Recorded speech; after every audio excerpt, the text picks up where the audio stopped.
Amma həyatımda demək olar ki, bir çox şey yarımçıq qalırdı. Və bəlkə də indi bu yaşıma çatanda artıq düşünürəm ki, səbəbi davamlılıq imiş.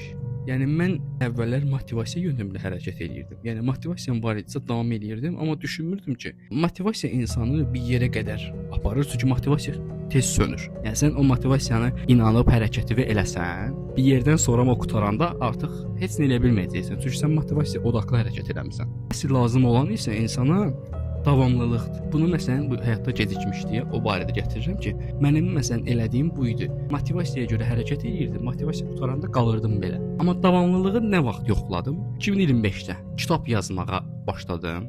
Ondan qabaq da 2018-dən bəri onsuz da yazırdım. Biraz Wattpad tərzində yazırdım və onlar da yarımçıq qaldı. 3 dənə fərqli roman deyə də yazırdım. Biri dağıntı idi, biri uçurum, biri də benim sürüm. Və bunları yazıb bunları yarımçıq saxlayırdım deyə düşünürdüm, yenə kitaba başlasam bu da yarımçıq qalacaq. Amma nəsə eləməliyəm də, yəni nəsə olmalıdır ki, davam eləyim.